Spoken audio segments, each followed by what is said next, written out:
Ladies and gentlemen, boys and girls, it's Diego with the beautiful Karina here in Bogotá, Colombia. Bogotá, Colombia, way up in the Andes Mountains, 10,300 feet above sea level, where we look down and we see airplanes flying below us. That's how high up we are. We look down and there's airplanes right there, and we look up there and there's mountains and clouds. And welcome to the K1 Visa channel, your YouTube channel that Karina, and it was her idea. She asked me to put the channel together to help you get through this K1 Visa process. And the channel has been very successful. We've helped lots of people, and we've seen a few people disappointed that didn't get their visas approved for whatever reason. But, like I always say, there's always another way over the mountain. You just got to find the way over the mountain. And Miguel, hi Diego and Karina, what's going on, Miguel? When is the trip to the States? In 1 week. Next week, we are flying to Miami, Florida. Miami. Now, I don't know if it's going to be hot there or cold. We don't know. We're going to find out when we get there. Next week, we leave Bogotá, Colombia at like 4 o'clock in the morning from El Dorado International Airport. And we arrive in Miami with our cat Tokyo and a big suitcase and carry-on and the laptop. And we will do another live stream on Saturday, which will be just before we fly to Miami. Dina, Ali, hi Diego and Karina, when you guys coming to the USA? Next week, in the first week of January 2024. John Vandermolen, hi guys, what's going on, John? How is everything in your neck of the woods? Let me see. Nikita Algene, hi Diego, how are you? We are good. I'm in the US. It's been 3 weeks now, and I love it. Nikita, you made it to the United States of America. Karina is going to be in Miami next week. We're going to be eating breakfast on Miami Beach next week. But we're glad you made it to the United States, Nikita. We are happy for you. And Nadina says, glad to hear that. Angel Tate, hi Diego and Karina. I'm happy to see you both. We got our interview and medical date. Thank God. Thank you for doing the work. Also. And Dina Ali's happy for you guys. Dina, we're going to continue the live stream from Florida. But, give us a couple of days to get there. We got to drive from Miami to our house in the panhandle of Florida. It's going to take about 12 hours to get to our house. I'm not buying plane tickets from Miami to Pensacola. I have rented an SUV. I rented an SUV from a rental car company in Miami-Dade Airport. Is $150 instead of $2,000 to fly.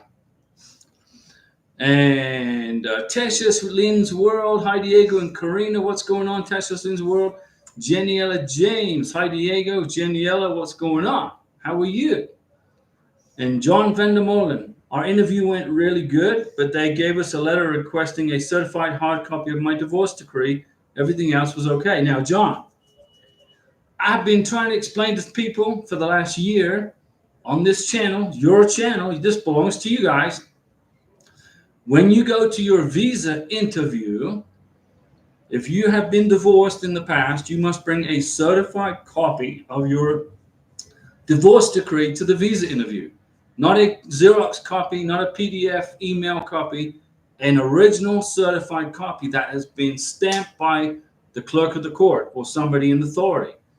Okay.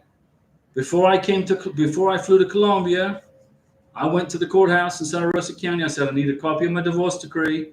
I paid the lady $20. She printed it. She stamped it. She signed it. I put it in my bag and brought it to Colombia. I gave it to Karina, and she took it to the visa interview, and they still gave her a hard time over it. I'm serious, but it's all good. We got through it. But congratulations, John. You'll get your visa soon. Miguel, Diego, I received 2 visa fee payments instructions with different payment identification numbers. Which one should we pay? You only pay one visa fee. When you pay one visa fee, okay? You fill out the DS-160, you print it, the certified copy, then you go to pay the visa fee online. That's what you pay. You only pay one visa fee. Okay, then when you adjust the status in the United States to green card, then you pay the next. And then when you upgrade your 2-year green card to a 10-year green card, then you pay again. And then when you graduate from that card to the U.S. citizenship level and you apply for citizenship, then you pay again. Then you got to pay. Then you're done. American citizen, you're done. Isabella Henriquez. I know, Francois Livingston. Good evening, Diego and Karina. So happy for you. Francois, your turn. Denise Jefferson and Francois, you guys are next, okay? We're going to get you through this. Isabel Enriquez. Diego, Karina, esta hermosa. Radiante. Gracias. Look at that. Her face is shining. Yeah, she's going to be in Miami next week with me eating breakfast at Denny's. We're going to get the big super slim Denny's. I asked Karina, I said, you want Venezuelan breakfast? You want a Colombian breakfast? Or do you want an American breakfast when you get to Miami? She said, I want an American breakfast. I've been eating Venezuelan food all my life. Colombian food I've been eating for 5 years. Now I want to be an American. So we're going to go to Denny's. And let me see, Isabel. Gracias. Me siento feliz por ambos que vive el amor. Gracias. Muy hermosas palabras. Gracias. Lausanne Alashi. Hi, Diego. My fiance finished his K1 interview today at the U.S. Embassy in Jordan. Jordan, we love our friends in Jordan. Let me see, how did it go? And he got approved. He will be here anytime soon. Thank God. Lausanne. See? Was it so hard to get that visa? It was just a long time, right? A lot of paperwork, a lot of headaches. I mean, Karina, she went to her visa interview November 16th, and they said, oh, everything's good. Your visa's approved, but we need an Interpol police certificate. I'm like, seriously? Where does it say that? Well, it doesn't say that. We just want it. So we just closed our mouths, and we got it. 3 weeks later, we got the Interpol police certificate, sent it to the embassy. 2 or 3 days later, they said, okay, your visa's, ready, issued, and go pick it up. So we went downtown Bogotá and picked it up. And even then, that was a pain. Even when we went to pick up her visa, it was a pain. They said, we need a copy of this document. So, okay. So we had to run across the street and find a company that would print off her phone. We went back in line, we got back in line, and we waited, we got back in line, and they said, oh, by the way, no, everything's good, but we need a copy of your Venezuelan cedula. I'm like, why didn't you tell us that like 20 minutes ago? Well, we need it. Okay, so we left the line, we went back, got in line over got a copy of her Venezuelan cedula, went back in line, got back in line, and they gave her passport and her big package. Talk about getting the runaround. I tell you, we've been getting the runaround for since the whole thing started, but we got through it. John Vandermolen, I'm hoping after they receive it this Friday, it will only be a couple of weeks for her to receive her visa. No, it'll be probably sooner than that. They wanted an Interpol police certificate for Karina. I got it. Well, Karina got it. I sent it to the embassy. And within 4 days after they got it, she got 5 days max, I think. Her passport was in her hand. Tashless Lynn's World. I'm happy for you. I'm happy for you, Tashless World. And Francois Livingston, John Vandermolen, should be watching this channel more often because Diego has been saying it for a real long time. Francois, I've been telling folks nicely, you got to have a certified copy of your divorce decree. And folks that don't show up at their visa interview with certified copies of their divorce decrees from their sponsor, they get put on a 221G administrative hold. Okay? There was a person in Peru that's been watching the channel, and they said, oh, no, I don't think I need the divorce decree. I'm like, do what you want, but I'm telling you, you're going to need it. So his beneficiary went to the embassy interview in Peru, and they said, where's your certified copy of your divorce decree? I don't have it. Okay, well, guess what? You ain't getting the visa till we get it. So My advice to everybody watching this channel is if you're a sponsor or you, the beneficiary, if either one of you are divorced, you got to have the certified copy with your visa interview.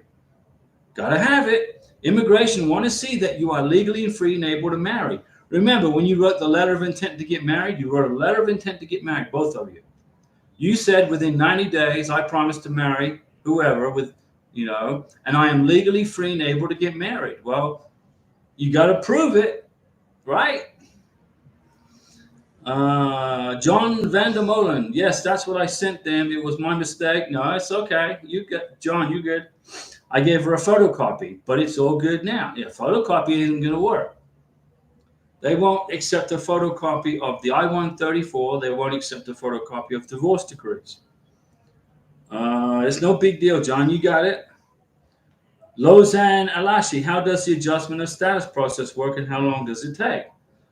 Well, I've made 3 videos on how to adjust status from K1 to green card. I made 3 videos, and when I get to Florida next week with the beautiful Karina, okay, we get married next month.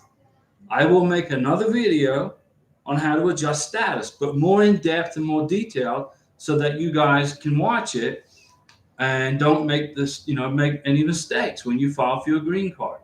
It takes about 4 to 6 months to get the green card, depending on how strong your green card application is.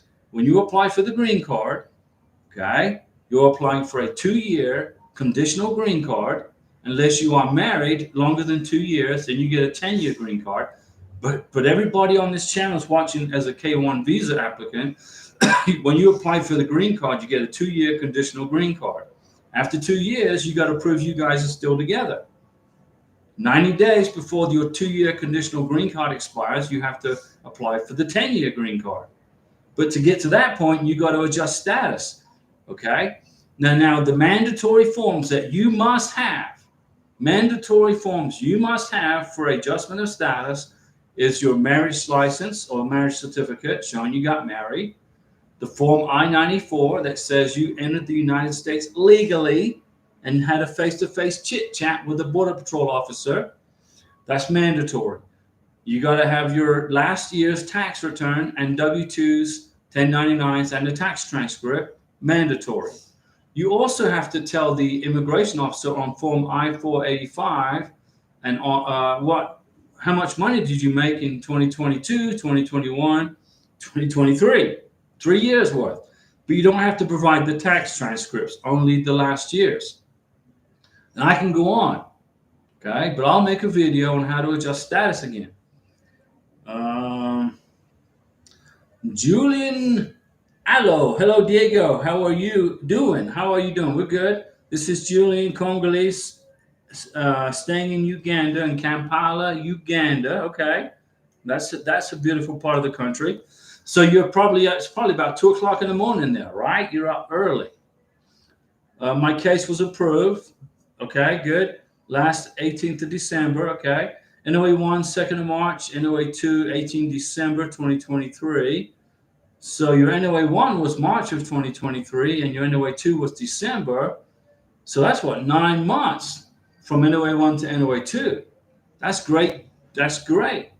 Very good. So in 2024, which is next week, okay, K1 visa processing should be turning around in total of I would say, maximum of 13 months, depending on if you get an RFE, okay, a request for further evidence. You don't want to get an RFE. It means you were not aware, or you weren't sure, or you missed something when you did the K1 visa package when you send it in. Janiela James, hey Diego, my hubby just waiting on his green card and or work permit. Well, that's called the EAD, the Employment Authorization Document. He just did his biometrics a few days ago. I'm so nervous. Janiela James, why are you nervous? There's nothing to be nervous about, okay? You submitted for the green card, you got the biometrics done, everything's good. Now, when you filed for the green card, you included the I-865, right? The application, the I-864, the affidavit of support, your medical exam, your husband's medical exam, and his vaccination. Those are mandatory documents also, including the I-94 entry into the USA, the marriage certificate, and all that jazz. Copy of his passport, a copy of the K-1 visa or the spousal visa, etc. Dina Ali, I went to the court and got a copy, and the stamp was already on the paper. Is that okay? Yeah. Did anybody sign the document? Did anybody sign it at the courthouse? Did a clerk of the court put his or her signature anywhere on across New York by that stamp? Angel Tate. Let me see here. How does this work, Karina? Esta? Es mucho? Okay. Karina's she's the technical expert, okay? I'm just answering the questions. Angel Tate, Diego, for I-134, is it all about the petition, the sponsor? Yes. The I-134 is all about the sponsor, the petitioner, the U.S. citizen. All about the citizen, U.S. citizen, because all the subtitles are labeled beneficiary. Just ignore it. When the I-134 is proving to U.S. immigration at the embassy interview that you are more than qualified and capable of supporting your future husband or wife in the United States of America. The I-134 is a declaration of financial support. The sponsor fills it out. The sponsor signs it as his or her name, full name. If you got 5 names in your name, you sign that form with 5 names. If you got 2 names in your full name, you sign it with 2 names. But the sponsor signs it. The beneficiary, there's a block there for the signature for the beneficiary. You put NA in there. It's not applicable to the beneficiary. Let me see. Jose Apolinar Ramirez. Hi, Diego and Karina. My fiance Juliana visa showed issued today. Okay, go get it. Santo Domingo, waiting to pick up the passport so that we can fly to the United States. That's great. When you see issued, when you go into the SIAC account, you're going to see ready. You're going to see approved. Then you're going to see issued. When you see issued, you jump on your scooter or your transmillennial bus or your taxi or your motorbike or your skateboard or your 3-wheel bicycle, and you go to the embassy and you pick up you go to the wherever the location is and you pick up your passport, and then you're done. Then you fly to America. Now, when you some countries like in Colombia, like here in Colombia, I went to buy Karina's plane tickets online, one way from Bogotá to Colombia, to Miami. I went online, like I do, like when I flew here, and I bought 3 plane tickets from Bogotá to Miami on Avianca. First, my bank blocked the transaction because it was a one-way plane ticket for 3 people, and they were suspicious. I'm like, okay, they know I'm in Colombia. My bank knows I'm here. They got an email they emailed me telling me they knew I'm here. And then the bank said, okay, you can buy the plane tickets. So I went back online and now Avianca wouldn't let me buy the plane tickets. So first my bank blocked it, and then Avianca blocked it. So Karina and I, we jumped on 2 buses. We went down to the airport in El Dorado, got face to face with the sales clerk at El Dorado Airport, gave him my credit card. I said, I need 3 one-way plane tickets to Miami. And then we had to hear the story about, well, you got to have a return ticket. You can't buy a round-trip ticket. Yes, we can. We're flying one way. We ain't coming back. Well, why are you flying one way? It's none of your business. Take the money, process the credit card, have a nice day. Well, we got to know why you're not coming back. Then Karina said, well, I mean, I got a K-1 visa approved. So we turned in the passports to the lady so she could punch in all the information. And there it was, her beautiful K-1 visa. And the lady looked at it and went, oh, okay, K-1 visa, okay. Boom. So I bought the plane tickets. Had to do it in person. What a nightmare that was. 2 buses and a line that was longer than the immigration line at the embassy in Bogotá. But we got the plane tickets. Next week, we'll be in Miami, eating breakfast on Miami Beach at Denny's. Let me see. Miguel, I understand it is only one payment for the visa fee, but for some reason we got emailed 2 different payment instructions for the visa, almost as if they thought it was for 2 applicants. It sounds to me, Miguel, you paid the visa fee, and the next thing you're going to pay for is the green card for the adjustment of status. That email sounds like it was part of the spousal visa. So if you are married to a foreign national, then you have to pay for the green card at the embassy as a second visa fee. So if you're in a spousal visa, CR1, IR1 visa, gets approved, then you got to pay for the green card at the embassy. And does that email say you can pay for the green card? If you must pay for this green card before you leave the country. I got the same letter. I'm not paying like 3 green card fees. I paid for the visa fee. When I get to Florida, I pay for the green card. But I think that's what it is. It's referring to a spousal visa. Miguel, when my fiance went to pay at her bank, they told her it's strange they sent us 2 because they only send 1 per applicant. You only pay 1 visa fee, and then the second time you pay is when you go for the green card. Angel Tate, Diego, I think you should make a video on documents you need for Colombian, solely for Colombian, because it seems they require a lot. Angel, that's a good idea. In Colombia, but Karina's Venezuelan living in Colombia.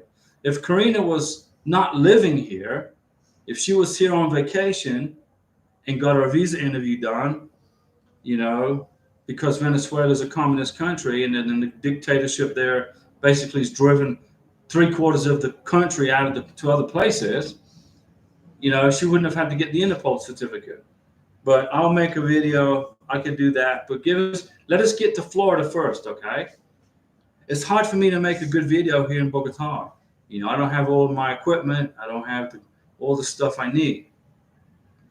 I'm surprised I'm able to do live streams, honestly. This far up in the mountains. So good idea, Angel. Jonathan Bolton, I hope they accept the divorce decree that I shipped to my wife. It's the original copy that the courthouse gave me. Yeah, that's good. That's what you need. Did the clerk of the court stamp it and sign it in a wet ink? Did they wet ink it? That's what the immigration is looking for. That's what the embassy wants to see. If you are divorced, okay, get 3 certified copies of your divorce decree. 1 when you file for the K1 visa, 2 when you go to the embassy interview, and 3 when you adjust for the green card. Okay?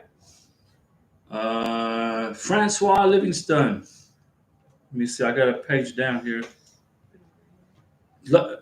Francois Livingston. Hold on a second, Karina. I need my technician here.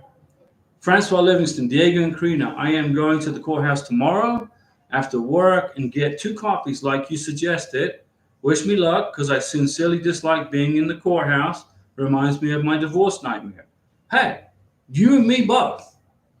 I went through a nightmare you wouldn't believe. Not only was my the person I was divorcing not in the United States, they were in Colombia, which means I couldn't serve her papers in the United States. I had to find an attorney in Colombia who would go and serve the papers on her.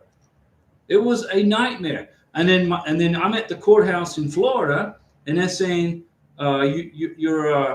your soon-to-be ex-wife needs to be here for the deposition. I said, she's not here. She's in Colombia.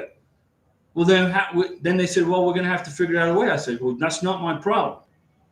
Okay, you're going to grant me a divorce as per the Florida Constitution, and whether she's here or not is irrelevant.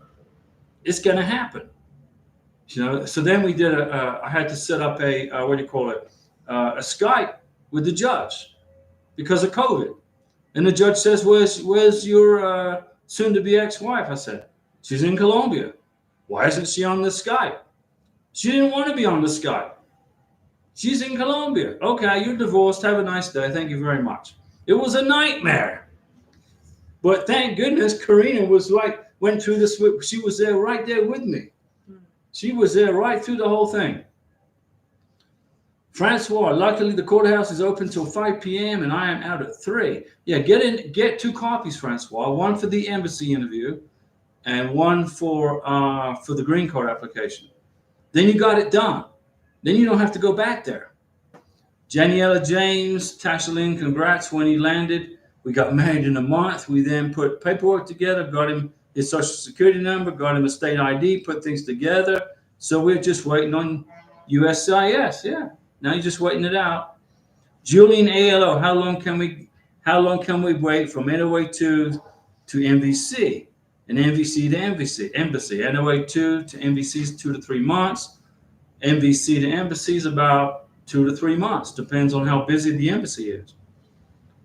Francois Livingston, Tokyo is all packed. Is Tokyo packed? Tokyo, Meleta preparando la Colombia. Yeah, Tokyo's asleep right here. He's sleeping on the computer bag. He's got his own box. He's got his own carry-on bag. And Karina handled all that.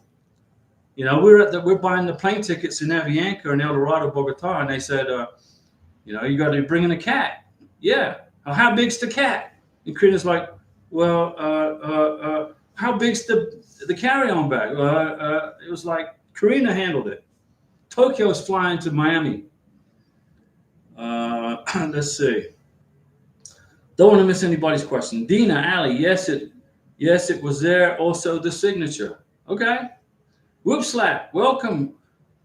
Oh, me and Judd are going for biometrics tomorrow. Yay, get the biometrics done. Jonathan Bolton, we're just waiting for the embassy to contact us with my wife's interview date. We've been documentarily qualified. Okay, so Jonathan Bolton, if you are documentarily qualified, that means you are in a spousal visa. So you had to upload documents to the MVC via SEAC, and when you get documentarily qualified, they schedule the interview for you. But that applies to IR1 and CR1 spousal visas. Let me see. Lamin Jabang, hello Diego, how are you? I have my interview in the 3 January, okay, 2024 in the USA Embassy in Senegal. You can do this. You got this, okay? No problem, Lamin. You will get this K1 visa done and over with. Let me see. Miguel, we did not pay for any visa fee yet, Diego, since we were confused about which payment instruction to use to pay our visa. The payment instruction did not mention anything about the spousal visa. Okay, well, you only pay one visa fee. Okay, so you fill out the DS-160, you print it, the confirmation page, then you pay. Then it's sent. You should go to a link where you pay the fee. Okay, unless you got to pay it at a bank. You know, when I did my first K1 visa, I had to pay at a bank in Bogotá. Now I did it online. It was easy. You know, I would email the embassy and ask them what to do. Ask them, what do I got to do? You know. Angel Takes, talking to Julian. Tepra Odihambo. Hey, Diego, I'm from Kenya. We love Kenya. That's East Africa, right? Central East Africa. My NOA1 was January 31, and that's 2023, I'm assuming, right?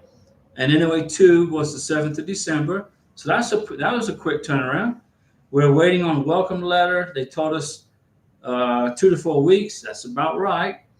Do you think it will be made within 2? Yeah, within 2 to 4 weeks. If they told you that, things are getting a little faster. There's not too many people in Kenya getting K1 visas, so the embassy's not too busy.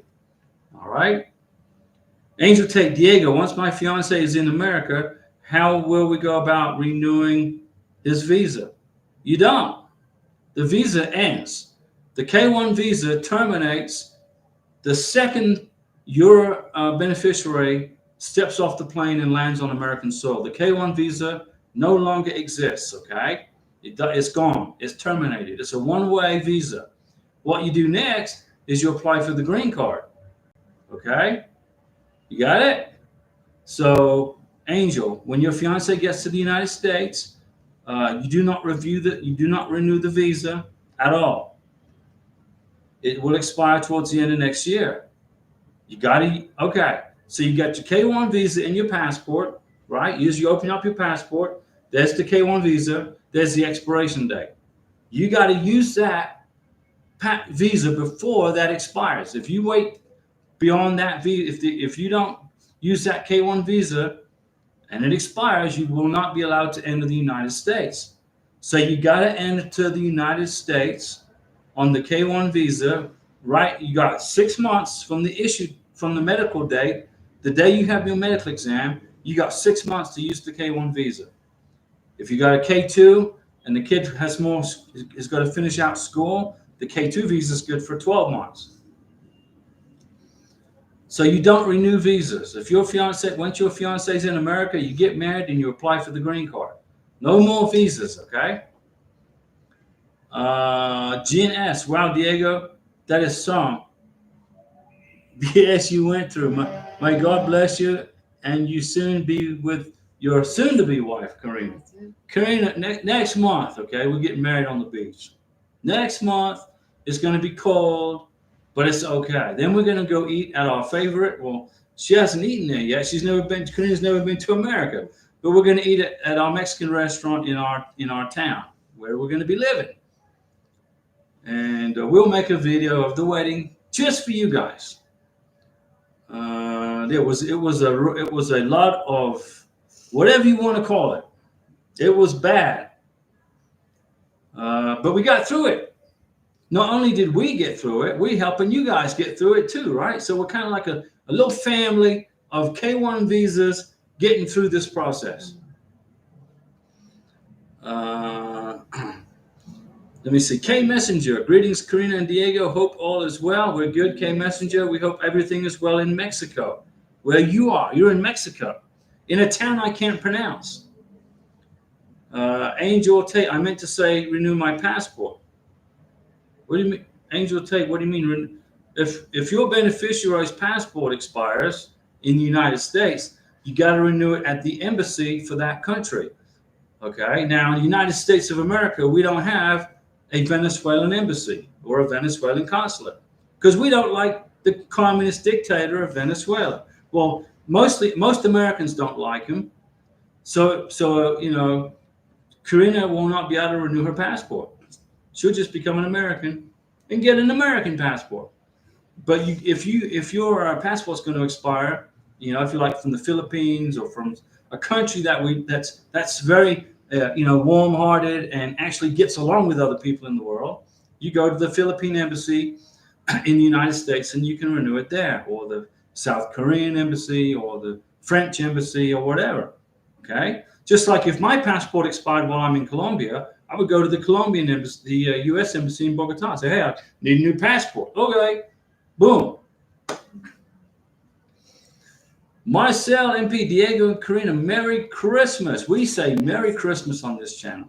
Merry Christmas. So happy for you. Wedding is coming right around the corner. Matrimonia is, we'll be married in the next 3 semanas. In the next 3 weeks, we'll be married. Okay, and then Karina is going to be Mrs., not Senorita. So you can be Senora. Jim, congrats, thanks. Jen S. Miguel, we have to pay at a bank. Okay, I didn't last time. I had to go through this, but do not know which payment ID number to use for our payment since we received 2. Okay, go to the bank and use the first number you got and pay the Visa fee. If the bank accepts it, then you're good. Disregard the other one. You don't pay 2 Visa fees unless you're bringing a K2. Are you bringing a K2? If you're bringing a K2, then you got to. If you're bringing a child to America, then you got to pay for the beneficiary and the child. And K Messenger, look at that awesome super chat. K Messenger in Mexico, in the town I can't pronounce because number one, it's a difficult word to spell and speak. But tomorrow I get my final teeth replaced in the front of my mouth. I came to Colombia with two infections in my front teeth. Went to my dentist. He got a pair of pliers. He yanked them out and said, "Man, that's a big problem. You got no bone left in your upper jaw here. We can't put implants in there. We can, but it's going to be a long process, or whatever he said. So then I went to another dentist, and she said, Diego, we can fix this in a week. And tomorrow I get my final correction done on my front teeth. So instead of replacing 2 teeth, she replaced 4. And on Saturday when I do the live stream, you'll get my sonrisa, but not right now. Tomorrow my dental work gets done. Thank you, K Messenger, for that super chat. I mean, that's awesome. That's an awesome super chat. We got a few days left in Colombia. Okay, what we'll do is we'll save the super chat money now, and we'll use it for our road trip from Miami to Pensacola. Okay, we'll go eat Denny's on Miami Beach, thanks to K Messenger. Yes. Let me see. Thanks, K Messenger. Miguel, go ahead and pay. Go to the bank and pay the Visa fee with the first number you got. If you got a K2, then you got to pay 2 Visa fees. Maybe that's the reason. I don't know. GNS, thank you so much. And Abduli Jallo, hello, Mr. Diego. Greetings from the UAE. Ladies and gentlemen, boys and girls, the UAE is the United Arab Emirates, and we salute everybody. And we salute you, in Abduli, in the United Arab Emirates. GNS, thank you so much. And Jenny Brielle, hey guys, I tuned in late, got the tickets. You got the tickets? Yeah, we got the plane tickets. I tried to buy the plane tickets online twice. First, the bank blocked me, then Avianca blocked me. I'm like, okay. Then Avianca sent me an email and said, you got to pay a different way. So we jumped on the Transmillennial. We jumped on 2 buses and rode an hour to the airport. Got in line and gave him my credit card and bought 3 plane tickets to Miami. Was yesterday. So we're out of here next week, guys. I've got the last live stream from Colombia. It's probably going to be Saturday. Then we'll do the live stream from Florida. So we got to continue. We're not going to abandon you guys. So Jenny Brielle, yeah, we got the plane tickets. Avianca, 1 way from Bogotá to Miami. Next week. Ruben Torres, blessings from Argentina. And we salute the new president of Argentina. Good job. Tomorrow, I'm supposed to pick up the passport at the DHL, okay, which is the courier service. Do the envelope and the instructions comes with the passport, or do I have to pick it up at the embassy? So you've had your visa interview, right? You went to the embassy in Buenos Aires. You got your visa approved. They took the passport, and now they're sending you the passport with the K1 visa embossed inside it. Is that what's happening? I'm trying to remember. So I don't know. I'm not fully sure what you're trying to tell me. Did you get your K1 visa put in your passport, and DHL is trying to send it to your house in Argentina, or is there something else going on? I'll answer your question. Just explain to me a little more in detail what you're doing.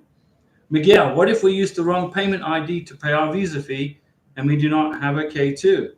No, okay. So if you don't have a K2, you go to the bank, you pay the visa fee on the first one you got. Okay, get a MOV receipt. The U.S. Embassy only care about getting the money. If you pay the embassy and you get the receipt that you paid the embassy, you're good to go. You're good.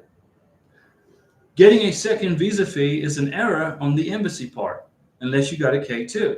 If you don't have a K2, you're good. K Messenger, enjoy your dinner on me. Thanks for great idea, Karina. We're very intuitive. Well, thanks, K Messenger. We're going to have a big Grand Slam breakfast, thanks to K Messenger, next week on Miami Beach at Denny's. I think there's a Denny's close to Miami Beach. But Karina's never been to the United States. Anything she sees is going to be different. Karina's ojos is grande platos. Karina's eyes are going to be like big plates. Like, whoa, look at this, look at this, look at this. Thanks, K Messenger. Tepra Odihambo. Hey, Diego, I have a K2 as well. Does this mean I will pay the visa twice? Yeah, you got to pay for 2. For my K1 and K2? That's correct. Also, how do I get a letter from my child's father to take him to the interview? Can the lawyer help? You don't need a lawyer to go through a K-1 visa.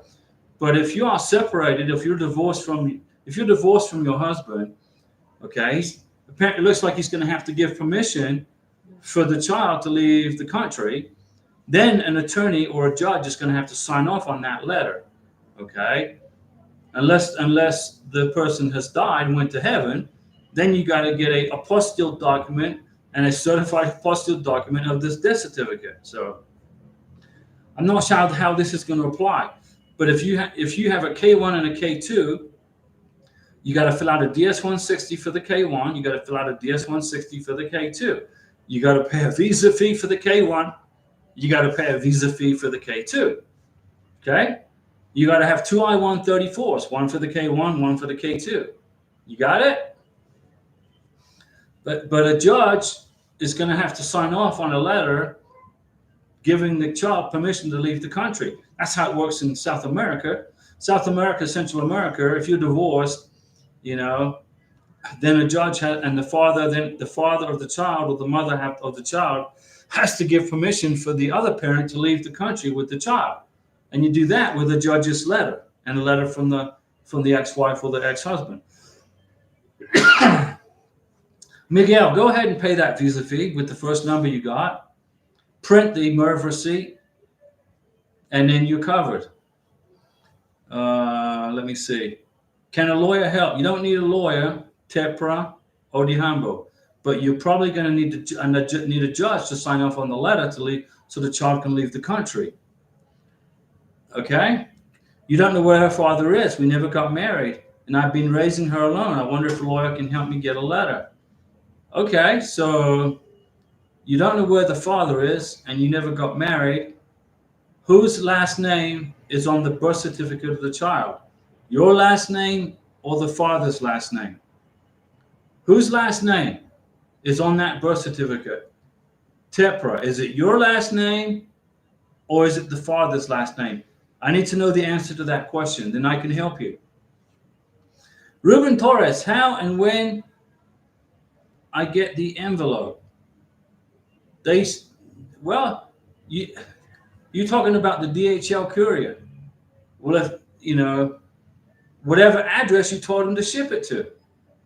You asked them to ship you your visa to an address, right? What address did you give them? When you filed for the K1 visa, you paid the visa fee. When I paid Karina's visa fee, they asked me, when I scheduled the visa interview in the biometrics, they asked me, where do I want to pick up the passport? So I put this address right here in Bogotá, and then Karina went to pick it up. Okay, so your visa was approved. You told the embassy where to ship the visa, the passport. You told them where to ship it, right? So DHL is going to send it to you. So you got to be at home to get it, to receive it, if it's coming to your house. Unless it's going to somewhere else. Marcel, hey Diego, when Karina received her sealed package and passport, how do you know which package has the passport? Well, Karina got in line 3 times to get her passport picked up from the biometrics, from the edificio. We had to go 3 times. We went 3 times, first for this and then for this. And so what they did was they handed her passport. They said, Karina, este es tu pasaporte aquí, aprobado. Karina gave me the passport, and I looked at it to make sure there was no spelling mistakes and no typos. Then Karina asked for the packet, and they handed her the packet across the table. They said, here's your K1 visa package. Do not open it, okay? So the passport doesn't come inside a package. It was behind the counter in a shelf stacked with lots of other passports. Everybody else was waiting on their passports too. They took her passport. They gave it to Karina. Here's your passport. I checked the visa. No problem. And they gave her the packet of stuff. And it was sealed. So it's 2 separate things. Bill Smith, look at you. There's a nice super chat from Bill. Now, Bill Smith was the first person to ever send a super chat on this channel. He was the very first person to ever do it. So Bill says, Philippine K1 visa, how long from the National Visa Center approved email until my fiance receives contact from the Philippine consulate. How will they contact her? They will contact her via email, Bill. So you got the NVC approval. So now what you're going to wait for is to go in there and pick up the passport. It's not going to be very long. Probably, let me see, Philippine K1 visa. How long from NVC approval? So this sounds like a spousal visa. Until no, it can't be. It's the fiance. Fiance receives contact from the Philippine embassy. 2 to 3 weeks. If you got an approval, you're right there at the finish line, Bill. And Sharon Denise Parsekian, a super chat from Sharon. Thank you. High five, Sharon. Now let me page up. Thanks, Sharon. And Bill, it's only a few weeks, okay? It's not much longer. Mi amor, por favor, arriba, no abajo, poco. Okay, let me see. Questions? Más, por favor. So Tipra, you don't know who the father is. You don't know whether her father is, and you never got married. Is your name on the birth certificate? Does your child have your last name or the father's last name? I need to know the answer to that question, because if the father's last name's on the birth certificate, then the father has some control over that kid. But if it's your last name only, and you're the sole custody person of that child, then you don't need a letter to leave the country. You're the sole provider. Your name's on your last name is on the child's birth certificate. You're the total sole provider. Then you don't need any letter. The immigration is going to look at the birth certificate. When you travel, when you fly out of the country, you got to have the original birth certificate in your hand. The original birth certificate. The immigration officer will look at it, will see your name is on the birth certificate, and then is the father's name on the birth certificate, or did you put unknown, don't know, no idea? What does it say on the birth certificate? But if you think a lawyer can help you get a letter, then go ahead and do that, just to keep you out of trouble. So your child can leave the country. See, Ruben is asking me how and when I get the envelope. Well, they send it to your house, right? DHL shipped it to your house in Argentina. It should only take a week at the most. Shouldn't take long. Shaku Damboya. Good evening, Diego. I am struggling to find a date in Freetown, Sierra Leone for the interview, right? Every time I check, they said currently no appointments. What is the problem? They're busy, Shaku. The embassy in Sierra Leone is in Central West Africa. The U.S. Embassy processes a lot of K1 visas out of there. They're busy. There's a lot of work going on, just like in Bogotá, Colombia right now. It's probably hard to get a K1 visa interview. Probably the latest will be March. The embassy's busy. Marcel MP. Hey, Diego, when Karina received her sealed package and passport, how do you know which package has the passport? It doesn't. The passport is handed face to face. Passport, hand to hand, passport to hand. It's not inside a package. Do not open any packages that you get from the office when you pick up the passport. Okay, don't open those packages. Don't do it. So yeah, Shaku, you got to keep looking, Shaku. Keep looking. You need a date. How long does it take to find a date in Sierra Leone? It could take 2 months or 3 months. They're backed up. I'm sorry to tell you that, but this is the place for the answers, right? Ruben Torres, in the passport and envelope coming together to DHL address. Yeah, everything's going to be sent to you via DHL. Everything. You're going to get the passport and the package in the DHL. Okay? But don't open the package when you receive it. But just make sure when you look at the passport, make sure there's no spelling mistakes on the name in the visa. So Ruben, I understand your question now. And Bill, Bill, how long from MVC approval email until my fiance receives contact from the Philippine consulate? 2 to 3 weeks, okay? It's not very long. They will contact her via email only via email. Miguel, thanks, Diego. That's actually what I advise my fiance to do. There you go. As I know that's what you recommend.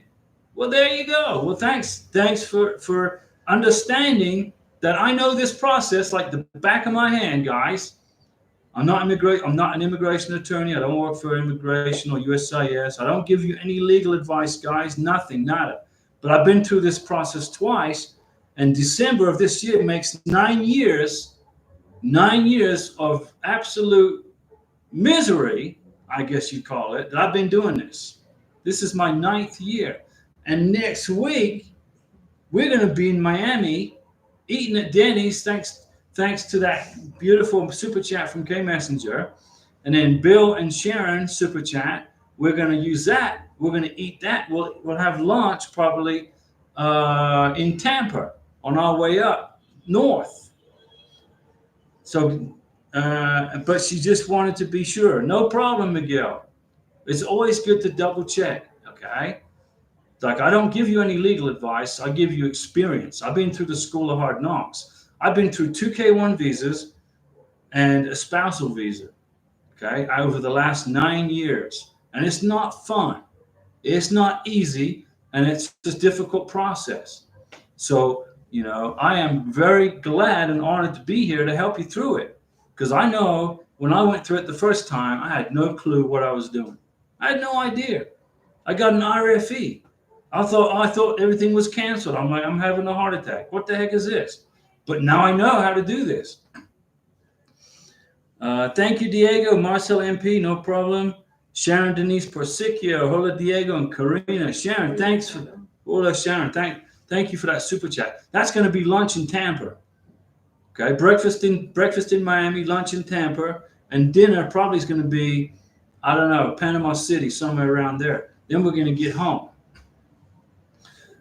And let me see. Cash flow. Hola, Diego. ¿Qué tal? Muy bien. ¿Qué más? ¿Cómo está? ¿Cómo ustedes? Okay, this is informal, guys. You don't have to say ustedes to me, okay? Say tú. No ustedes. Okay, we're all family here, right? Cash flow. What about COVID-19 jab? They won't count ours, and we are going to get. They won't count ours, and we are going to get to the USA. Tell them to pound sand when they want it for adjustment of status. No. If you don't, you got to have the COVID vaccination for the green card. You don't have to have COVID to leave whatever country you are in. Wherever you live in the world, whatever country it is, you don't need a COVID-19 vaccination to leave the country and fly to the United States. But when you adjust status for green card, you must show proof of a COVID-19 vaccination. Okay? It's mandatory. That you can try and get away with a religious waiver. They're going to laugh at you. They're going to send it back and say, no, COVID vaccination or no green card. So if you are in a country right now where you can't get a COVID-19 vaccination, they ran out, they don't have it, whatever, don't worry about it. But get it in the United States. Go to a pharmacy or somewhere and get it, and then have your civil surgeon redo the medical exam for you. That way you can get your green card. Okay? So cash flow. You're checking the status every day? Good. That's good. Sheku, Diego, you missed my question. Sheku. Okay. I didn't see it, Sheku. Maybe there's a commercial ran on this channel, but we'll look through and see. Karina's looking for the question. Sheku, how long does it take to find a date in Sierra Leone? 2 to 3 months. That's how long it takes, Sheku. 2 to 3 months in Sierra Leone. Okay, so I'm sorry about that, but it's just the way it is. You got to keep looking. You might get lucky and find a cancellation. It's going to take probably 2 or 3 months to get an appointment for folks in Bogotá right now, in Colombia. Cash flows, check in. Miguel, do you think it's worth it to perhaps let the MERV instruction page expire, then generate a new one? You can do that as long as you've got a MERV receipt. The embassies just want to see that you paid for the visa. That's all they want to see. Okay, they want to see that you paid for the visa one time, unless you got a K2. Then you got to pay twice, or 2 K2s, and it's 3 times. But as long as you have a MERV receipt that shows you paid for that K1 visa, you're good. Now, if you want to pay twice, you can do that, but it's expensive, so I wouldn't do that. You think you should let? You think should I? Would I let the MERV instruction page expire? No, pay the visa fee. Okay, just pay it one time. Tepra Udahambo. My child's last name is her dad's name. My child's last name is her dad's name, please. So what do I do? You probably need to get an attorney. This is where you need an attorney. If the child's name was in your last name, then you wouldn't have to worry about it. But because the child's name has your ex-husband's last name, and you can't find your ex-husband, he's going to have to approve the child's permission to leave the country where you live. You said you tried to change the names, but it was too late because our passport was ready and we couldn't change names. Okay, get an attorney. This is where you need an attorney to help you. Okay, because you need a permission slip for the child to leave the country. So probably what the attorney is going to advise you to do is run advertisements in the local newspapers, run an advertisement in the paper saying, I am looking for this person to get permission from him for my child to leave the country. Run those commercials in all the newspapers. And then that will let them run, and that is proof that you tried to locate the child's father. Okay, then you can use that as evidence that you've done your part to try to find the child's father. He's non-responsive, didn't respond to the ads. Then you have evidence that you tried to find him. But what I would do is get an attorney to help you with this, so you don't have to leave your child behind. Okay, there's a solution. There's a way to get around this. Like Karina says, there's always a solution. Okay, so get on it tomorrow. Get an attorney. Get on it tomorrow. Cash flow is telling Shiku to check every day. That's right. Let me see. Helena Richardson. I responded to that one. Helena Richardson. Hi, Diego and Karina. How's it going? How long to get an appointment in Bogotá? I would say March, Helena. Ahora, Bogotá mucho ocupado, mucho trabajo, muchas personas espera. En mi opinión, es marzo para cita en Bogotá en Baja. Mínimo marzo. Pero continúa, mira, día, mira, continúa, mira. Okay? Keep looking, Helena. You will get one. Bogotá's processing K1 visas very good. You will get an appointment, but it may take a while, maybe March. Okay? Renika Kendall. Hi, Diego. So my visa status is now saying ready. Okay. What do I do now? Well, if you're in ready status, what you're waiting for is approval. What do I do? I will be going to the U.S. Embassy in Trinidad. Okay. So if you scheduled your appointment at the U.S. Embassy in Trinidad, you go to the visa embassy. You go to the embassy. You have your face-to-face visa interview. Then you're going to wait for approved. Okay. So you need to schedule your visa interview if you haven't already done so. And pay the visa fee, fill out the DS-160, print the confirmation page. Okay. Sharon, Denise Persekian, enjoy lunch in Tampa. Definitely. Karina's never been to America. She's going to be in for a treat. Okay. Ruben Torres, Diego, how do you call the sealed envelope that I have to take to the USA? How do I get that? It should be given to you when you pick up the passport. If the passport's being mailed to you, okay, then it will be in a package with the passport. But the passport will be loose in the package, and then your packet of sealed information will be in the DHL envelope. So you'll have your passport, and then you'll have your sealed package in the DHL envelope. If it's being shipped to your house in Argentina, uh, and then do I have to take it to the USA? Yeah, you have to. And Chris Y05, Merry Christmas and Happy New Year. Feliz Navidad. Gracias, Chris Y05. Now, Y05, now, your beautiful Prometita's in Venezuela, right? Isn't she in Venezuela? And didn't you help her get her passport, her Venezuelan passport? Cash flow. Stand for something, for anything. Yeah, you go. You got, yeah, but in the case of a green card or a K1 visa, you got to do what immigration want you to do. You got to do what they tell you. You know, it's just it's part of the deal. Got to have the COVID-19 vaccination to get the green card. November, and that's President Biden has directed the State Department to do that. Okay, it's not the State Department, it's not the doctor, it's not immigration, it's not the embassy, it's not the USCIS. Okay, it's the President of the United States who directed the State Department to tell embassies and to tell immigration you got to have COVID or no green card. You know, November 2024, we got an election. Change the president, change the policy. John Smith, my friend who's a beneficiary,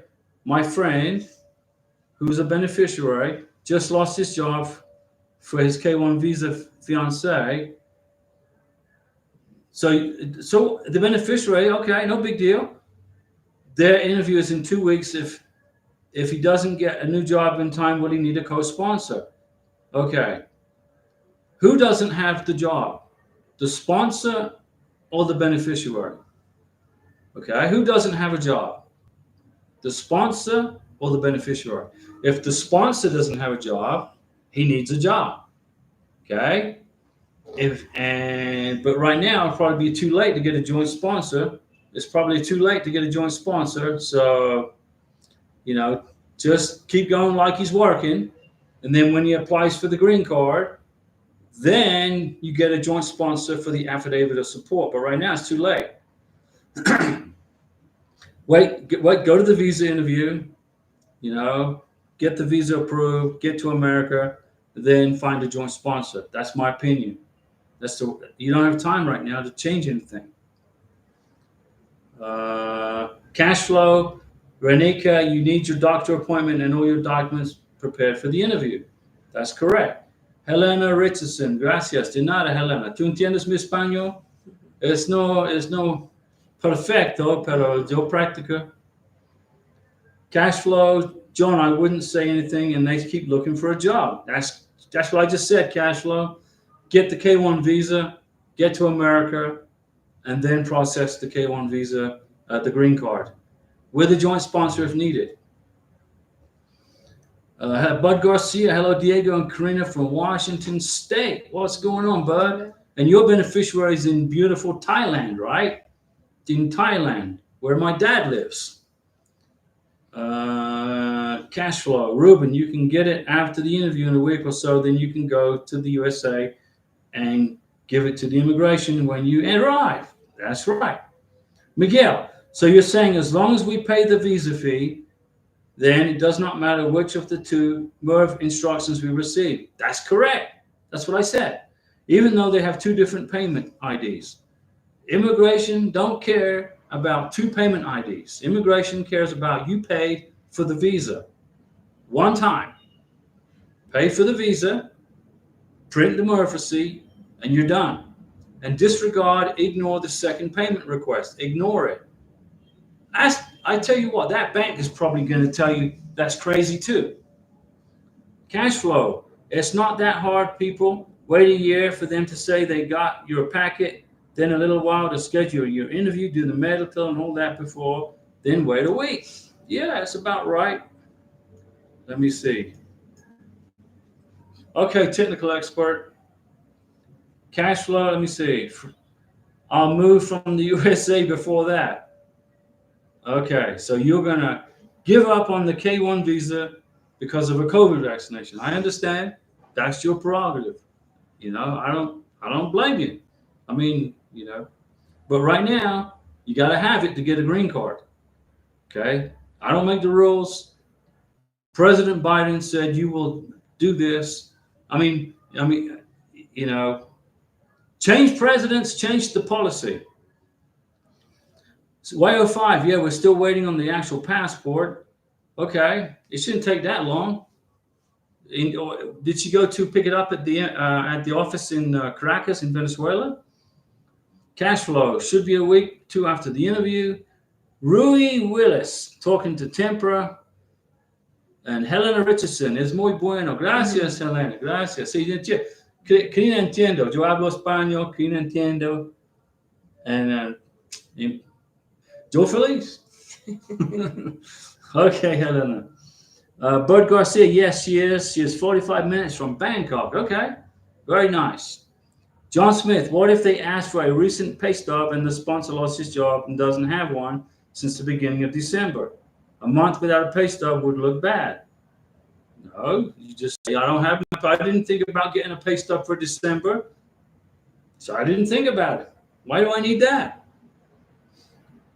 They probably not even going to ask for that. Okay. John Smith, what are they exactly looking for in terms of financial sponsor responsibility? Okay.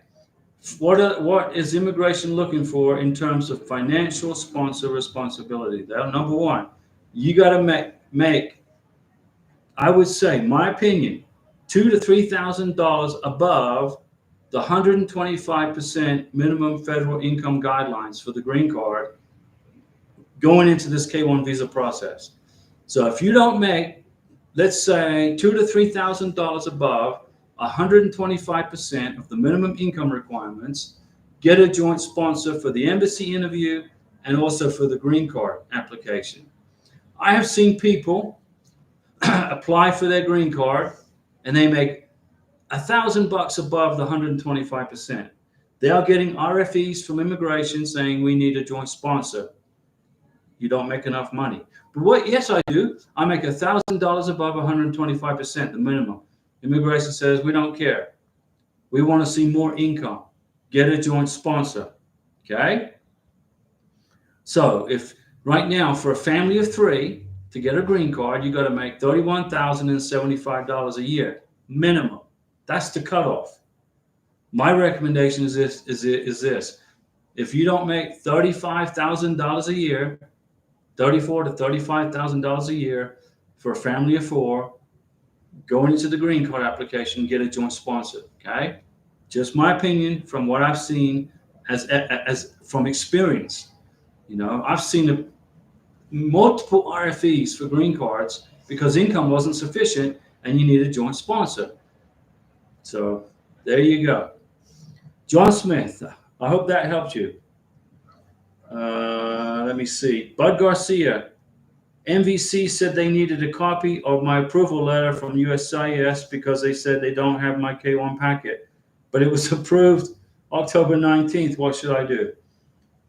Do you have a copy of your NOA-2 letter, Bud Garcia? Did you get an NOA-2 letter from USCIS Service Center? MVC want to see it. Where is it? They said they don't have it, my K-1 packet. Okay, Bud Garcia, if you have your NOA-2 letter, make a copy of the NOA-2 letter and give it to the MVC. Send it to them. Are you on a spousal visa or a K-1? You're in K-1, right? I don't know. I don't understand why the MVC wants to see a letter of your NOA-2 letter. But what you could do is send an inquiry to the MVC and upload a copy of your NOA-2 letter. Make a copy of your NOA-2 letter, upload it to your computer, send an inquiry to the MVC, and include the NOA-2 letter as an attachment in a PDF. Then the MVC can see your approval letter. But from what I'm thinking is they haven't, the USCIS hasn't sent the package off yet to MVC. That's my opinion. But Bud Garcia, upload that NOA-2 letter in PDF format and send it to the MVC. Then they can see the approval. John Smith, and the co-sponsor needs to fill out the I-134 form as well. Yes, John Smith. If you need a joint sponsor, the joint sponsor will fill out the I-134 for the embassy interview, plus provide the last tax return, the last tax transcript, W-2s and 1099s, okay, and pay stubs, okay. And Bud Garcia, thank you, no worries. But I'm going to keep you out of trouble. I'm going to save your skin. I'm going to save you from massive headaches, right? I just saved you a big headache. No problem, Bud. You've got this. So, John, yes, if you need a joint sponsor, the joint sponsor will also fill out the I-134, last tax return, tax transcripts, letter from the employer, etc. Francois Livingston, Diego, refresh my memory. Come on, Francois, you live in upstate New York. It's cold up there. You don't have time not to remember stuff. It's so cold up there, you stay awake all day and all night. What does the employment letter need to say? Like how long I've been working for the hospital, how much I make, anything else. Okay, go to HR in the hospital and say, hey, I need a proof of employment letter. Have them write your full name, how long you've been working at the hospital, what your yearly income is, and your position at the hospital. And have HR sign it and date it. That's it. That's no problem, Francois. When you get closer to the time, okay, when you get your NOA2 letter, we'll go over all this with you again. So Francois, hang in there, okay? Come on, you can do this. Karina's just closed the door so the cat doesn't run out there. GS in England, right? GS, good evening, my dear friends. What's the latest on the teeth, Diego? Well, okay, I fired my odontologist, whatever. I can't say the word. I hired this odontologist, and I paid her all this money, and then she disappeared for over a week. I'm like, what are you going to do to my teeth? I got my two front teeth were pulled because they were infected because of massive infection. And I went to this odontologist, whatever they call it, and I paid her, and I never heard a peep out of her for like 10 days. So I fired her. I said, you're fired. And I got a new odontologist 4 days ago down the street here who fixed everything for me in a week. And tomorrow I get my final permanent teeth. And then she said to me, you need 4 new teeth, not 2. I'm like, 4? She goes, yeah, I got to do 2 root canals on these 2 because they're not good either. I'm like, man, the other dentist didn't tell me that. She said, well, now you're with me, and I'm telling you what you need, and I'm going to take care of you. So I sat I told the dentist, I said, look, I told the odontologist, how do you say that word? Ontology? Okay, that person. I said, look, we're leaving Colombia next week. She goes, I'll fix you up in a week, in 3 days. I said, okay. And she did. I sat in the dentist chair for 4 hours yesterday, 2 root canals, 2 and other stuff I don't want to get into where she was doing whatever she was doing. Then they called in a specialist, and the specialist did whatever she did. So I had all these lovely female dentists hovering around me for 4 hours, and Karina was watching through the window. And tomorrow I get my permanent teeth. Boom. And tomorrow, and then Friday, the other dentist who I fired is returning my money in Colombian pesos, cash. She just needed a copy of my passport. She was mad at me. I said, look, you're mad at me. I'm the client. You did a horrible job. You disappeared for 10 days. Where were you? Did you go on vacation to Cartagena? You're done. I fired you. My teeth are done. Give me back my money. So she's under protest. She's going to return the money Friday. She just needs a copy of my passport. So that's my teeth story. GS, so we're doing good on the teeth, GS. Bud Garcia, I have a headache because I'm sick and still waiting. Okay, Bud, listen. Don't get a headache. Don't get sick because you're going to get your K1 visa. You're going to get it. Thailand are issuing K1 visas every day. Don't worry about the K1 visa.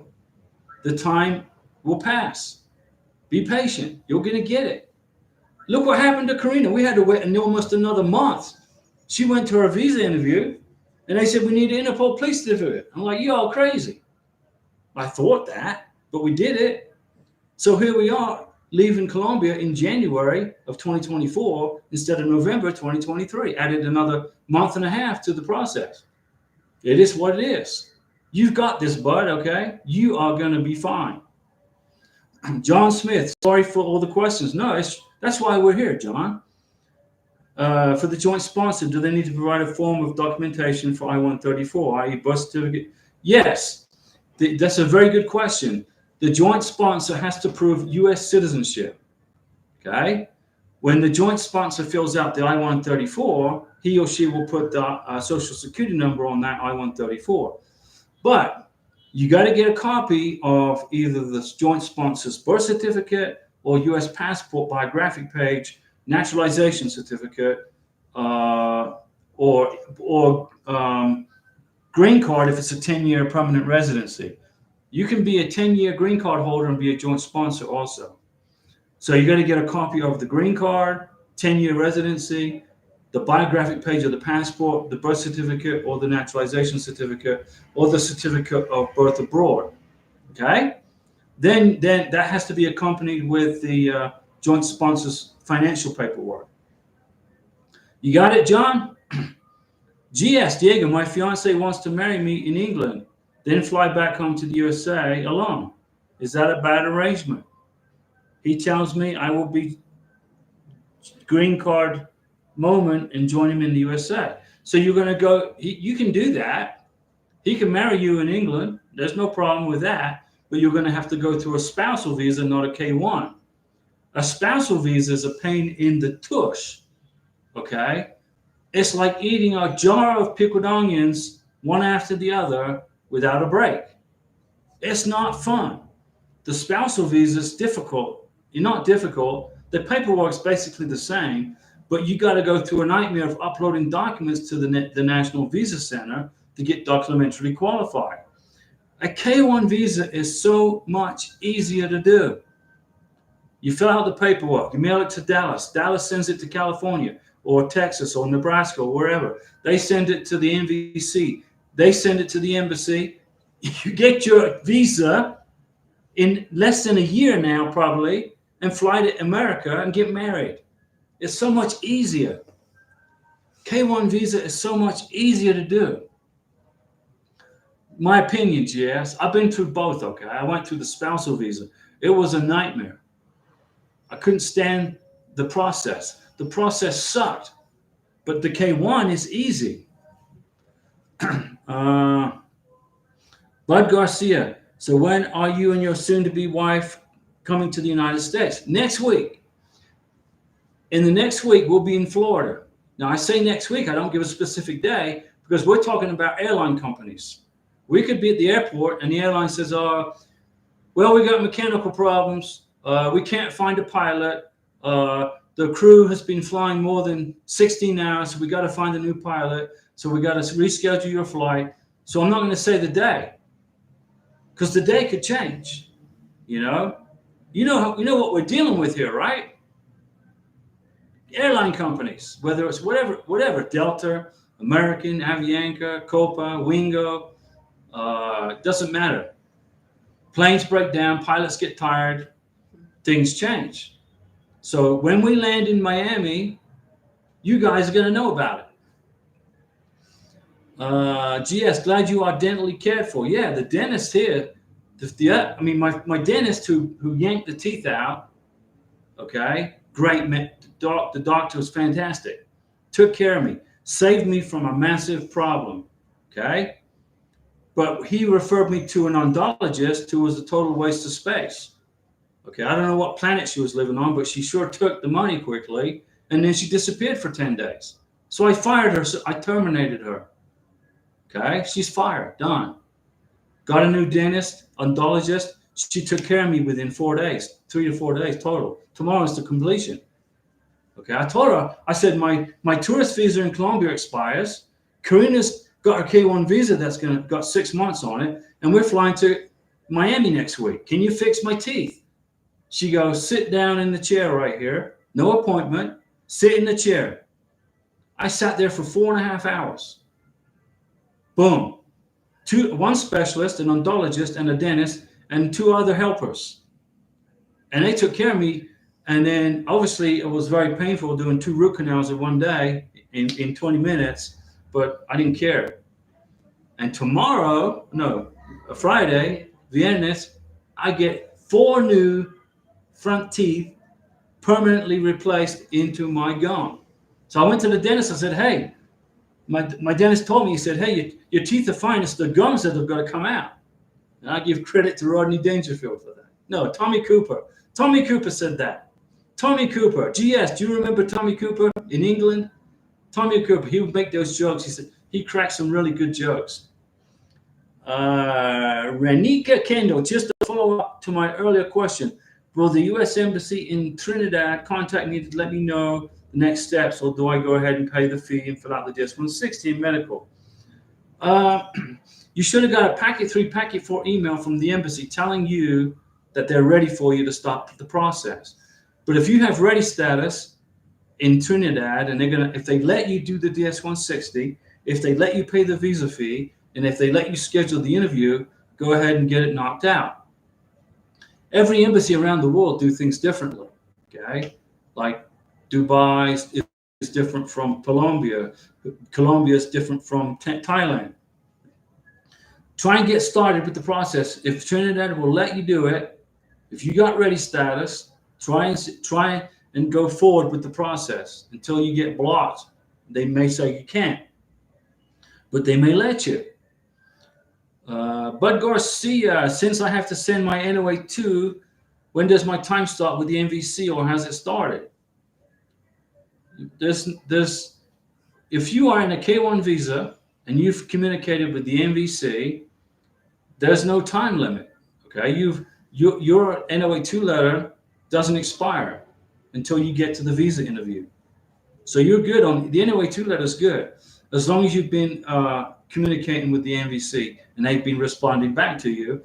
Your NOA2 letter doesn't expire.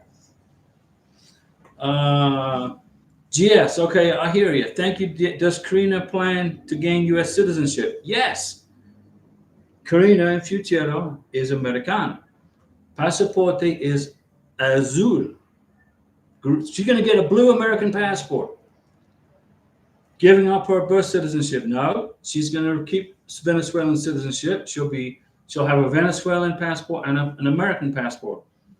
And how long will it take? Okay, it will take 3 years from the issue date of Karina's 2-year green card. So when Karina gets to America, we get married next month. We apply for a green card. She'll get her 2-year green card. And I'm going to look on the green card, and there's going to be an issue date on the green card. Okay, 3 years from the issue date is when she can apply for U.S. citizenship. Actually, 3 months before the 3-year mark, because it takes time to process the paperwork. Then she's going to become an American citizen. She's going to take a written test in English. She's going to have an immigration officer will ask her questions in English. She's got 3 years to learn English. They're going to ask her 100 questions on U.S. civics. They'll ask her about the Constitution, our flag, our history of our country. She passes all that with flying colors. Remember, she got a degree in tax accounting. Okay, this is not going to be difficult. So she becomes an American. Then we're going to get her a U.S. passport, and she will be a U.S. passport holder and a Venezuelan passport holder. And then we're going to travel somewhere. Maybe, I think Karina said she wanted to go to England. Tu viaje en Inglaterra. She wants to go to England. She wants to see Big Ben and Buckingham Palace, and she wants to see the changing of the guard and go eat fish and chips. Bud Garcia, yes, I do. I understand. I fly a lot with my job. Okay. Bud, as long as you understand, you're good. GS, I do just like that. That's right, GS.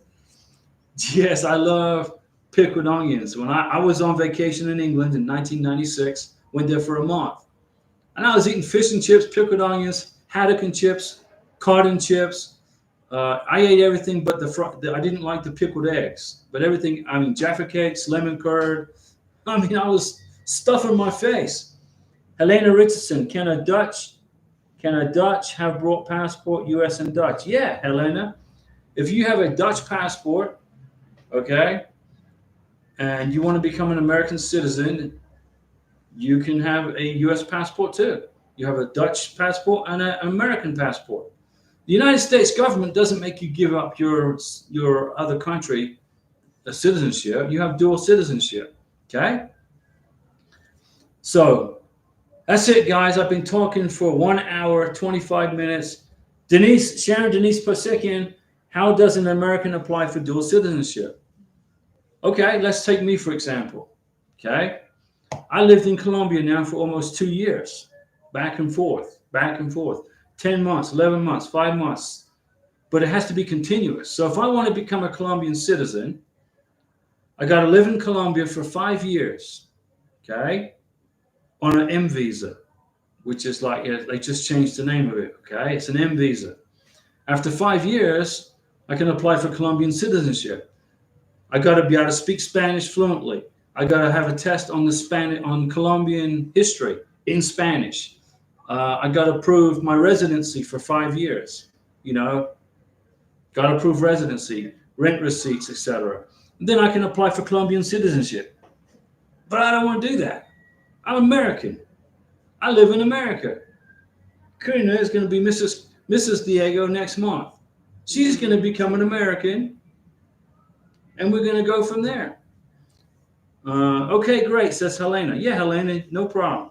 Rui Willis, Diego, after the 2-year conditional green card, shall we apply for the 10-year permanent green card or citizenship? No. Rui Willis, this is the process. You apply for the 2-year green card, okay? 3 months before the 2-year conditional green card expires, you apply for the 10-year green card. You get the 10-year green card. The issue date's not going to change. The issue date from your 2-year green card will be carried forward to the 10-year green card, okay? 3 years from that date, you can apply for U.S. citizenship. So 2 years on a conditional green card, then 1 year on a 10-year green card is 3 years. Then you can apply for U.S. citizenship. But you must lift the conditions off your 2-year green card and apply for a 10-year green card. If you do not, you will be denied citizenship and you will be deported. You must lift the conditions on your 2-year temporary green card 3 months prior to it expiring. You must do that. If you don't, you're going to get a letter. You're going to be kicked out of the country. Sharon Denise Persikian, I thought it would be beneficial to have dual citizenship with Nigeria. Well, to do that, you'd probably have to live in Nigeria if you're married to a Nigerian, it's a little easier. You probably have to be in Nigeria, married to a Nigerian for 3 years, not 5 years. For me to become a Colombian citizen, I have to live here 5 years without being married. Okay, but if I was married to let's say Karina in Colombia, even then I have to wait 5 years, because Karina's not Colombian. So, there's ways to do this. GS, and if you don't apply for citizenship in 10 years, you have to apply again. If you don't apply for citizenship after 10 years, you just renew your 10-year green card. You're still a legal permanent resident. You can't be deported. You won't be booted out of the country, out of the United States, if you don't renew your 10-year. Let's suppose you forgot to renew your 10-year green card. I forgot to renew a year passes and you forgot to renew your 10-year green card. Oops, I forgot. Just renew it. You're not going to get deported if you don't renew your 10-year green card on time. You will get deported if you do not renew your 2-year green card on time. You must renew your 2-year green card 90 days before it expires. If you don't, if you renew your 2-year green card 2 years and a month later, you'll be deported. You're going to have to hire an immigration attorney to try to save you, okay? But probably not likely. Listen to my advice, guys. 2-year green card, renew it 3 months before it expires for 10-year. You get your 10-year green card. 1 more year on a 10-year green card, apply for citizenship. You're good. Sharon Persikian, don't want to live there, just visit. You're going to have to live there to get Nigerian citizenship. You're going to have to live there, Got to be a resident. Scammed every 10 years. GS, no, you don't get scammed every 10 years. Every 10 years, you just got to pay for a new green card. You're not going to get deported if you forget to renew a 10-year green card. You're a legal permanent resident. You're good. Just make sure you become a citizen and keep British citizenship. Keep your British passport. GS, gosh, Diego, you are a diamond. Night. Now remember, how does a diamond get formed? How does a diamond get formed? It starts out as a piece of coal, right? And under immense pressure over time, that piece of coal becomes a diamond. It's kind of like the K1 visa, right? I started out 9 years ago doing this process as a piece of coal. And under pressure from immigration, the MVC, USCIS, the embassies, I became a diamond. And I salute GS for that compliment. Night, GS. Francois Livingston, good luck at the dentist tomorrow. That's Friday. Friday's the dentist. Next week, we're in Miami. And with that said, I'll see you guys on Saturday. Saturday night will probably be our last live stream from Bogotá. We will see you Saturday. Thank you guys for the super chats. K Messenger, everybody, Sharon Persekian, Bill Smith, and Francois gets the last word. I meant to say good luck at the dentist Friday, not tomorrow. Tomorrow is Jueves. Viernes is the dentist. Friday.